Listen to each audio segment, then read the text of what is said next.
विशाल समुद्र और नन्हा पक्षी।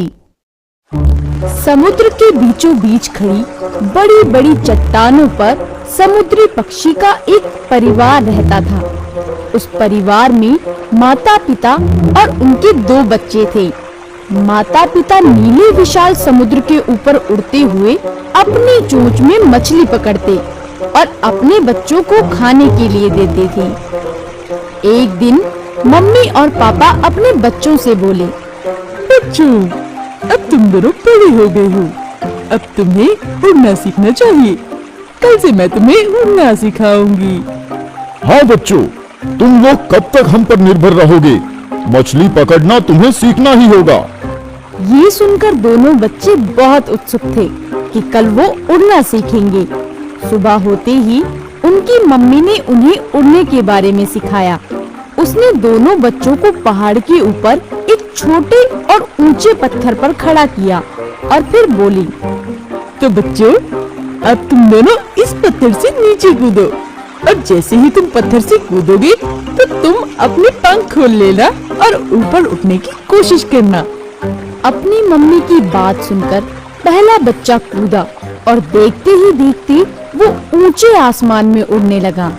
उसे देखकर दूसरा बच्चा बोला, मम्मी, मैं भी भाई की तरह उड़ना चाहता हूँ, लेकिन मुझे तो डर लग रहा है। मैं गिर गया तो मेरा क्या होगा? बेटे डरो मत, हमारे पास पंख है। हमारे तो जन्म ही उड़ने के लिए हुआ है। ठीक है मम्मी, मैं कोशिश करता हूँ। ये कहकर दूसरा बच्चा भी उस पत्थर से कूदा, लेकिन वो सही समय पर पंख ना खोलने के कारण सीधा जमीन पर गिर गया और रोने लगा। मम्मी, मैं तो गिर गया। मैं भाई की तरह नहीं उड़ पाया। मम्मी ने बच्चे को समझाते हुए कहा, बेटा इतनी जल्दी हार मत मानो और दोबारा अभ्यास करो, तुम्हें जरूर सफलता मिलेगी। मम्मी की बात सुनकर उसने फिर से कोशिश की, लेकिन वो इस बार भी गिर गया। इस तरह उसने कई बार उड़ने की कोशिश की, लेकिन वो उड़ ही नहीं पाया। ना उड़ने के कारण उसके खाने का इंतजाम उसके पापा, मम्मी या भाई को ही करना पड़ता था। एक दिन उसके पापा उसके पास आए और बोले, बेटा, ऐसे कब तक हम पर निर्भर रहोगे? तुम उड़ना क्यों नहीं सीखते? पापा, मैं क्या करूं? मैं बहुत कोशिश करता हूं, लेकिन उड़ ही नहीं पाता। ये सुनकर उसके पापा वहाँ से चले गए। अब पापा ने एक योजना बनाई। उसने अपनी पत्नी और पहले बच्चे को बुलाया और उन दोनों से कहा, मैं तुम दोनों से एक जरूरी बात करना चाहता हूँ। अब हम लोग इस पहाड़ पर नहीं रहेंगे, अब से हम सामने वाले पहाड़ पर रहेंगे। लेकिन क्यों? हमारा छोटा बेटा वो कैसे उस पहाड़ पर जाएगा? वो इतना विशाल समुद्र पार नहीं कर सकता। हाँ पापा, वो तो अपना भोजन भी नहीं ला पाता। वो तो पूरी तरह से हमारे ऊपर निर्भर है। तुम सही बोल रहे हो, लेकिन वो कब तक इस तरह की जिंदगी जीता रहेगा? उसको निर्भर बनना ही होगा। अब हम उसके साथ नहीं रहेंगे और उसको हम में से कोई मछली पकड़कर नहीं देगा। पापा की बात सुनकर उनको अच्छा तो नहीं लगा, लेकिन ऐसा करना भी जरूरी था। जब सुबह हुई और वो बच्चा उठा तो उसके पास कोई नहीं था।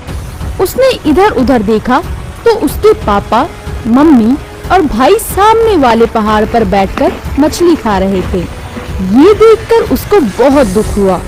उसने आवाज लगाई, मम्मी, मम्मी। उसकी आवाज सुनकर तीनों ने उसे देखा। तभी उसकी मम्मी बोली, हाँ बोलो, क्यों आवाज लगा रहे हो? आप उस तीनों पहाड़ी पर क्या कर रही हो? और क्या आप मुझे खाने के लिए कुछ नहीं दोगे? अब हम तुम्हारे साथ नहीं रहेंगे और अगर खाना खाने का शौक है तो खुद मछलियाँ पकड़ो। ये कहकर तीनों आसमान में उड़ने लगे और वो बच्चा पूरा दिन भूखा और अकेला उस पहाड़ से अपने परिवार को देखता रहा। जब रात हुई तो उसको ठंड लगने लगी। उसने सामने पहाड़ पर देखा तो मम्मी उसके भाई को अपने पंखों में छिपाकर सुला रही थी। ये देखकर उसको अपनी माँ की बहुत याद आने लगी और वो बोला, आप तीनों मेरे साथ ऐसा कैसे कर सकते हो? मुझे आप तीनों की बहुत याद आ रही है। इसी तरह वो अपनी मम्मी, पापा और भाई को याद करते करते सो गया। लेकिन सुबह जब वो उठा तो उसका भाई उसके पास खड़ा था और उसके मुंह में एक मछली थी। उसके भाई ने मछली नीचे रखी और कहा, ये लो खाना, मैं तुम्हारे लिए लाया हूँ। तुमने कल से कुछ भी नहीं खाया। ये मछली जल्दी से खा लो, नहीं तो मम्मी पापा देख लेंगे और मुझ पर गुस्सा होंगे। ये कहकर उसका भाई चला गया और वो मछली खाने लगा। वो मछली खा ही रहा था कि उसे अजीब सी आवाज सुनाई दी। उसने पीछे मुड़कर देखा तो वहाँ एक सांप था। वो सांप को देखकर घबरा गया और चिल्लाने लगा, मम्मी, मम्मी, पापा, पापा मुझे बचाओ! भाई, भाई तुम कहाँ हो? इस सांप से मेरी रक्षा करो! उसकी आवाज सुनकर उसका परिवार सामने पहाड़ से देखने लगा। उन तीनों की नजर उस सांप पर पड़ी तो उसकी मम्मी और भाई ने उड़ने के लिए जैसे ही अपने पंख फैलाए, वैसे ही उसके पापा ने कहा, रुको, तुम दोनों उसकी मदद करने नहीं जाओगे। इस मुसीबत का सामना उसे खुद करने दो। ये सुनकर वो दोनों रुक गए।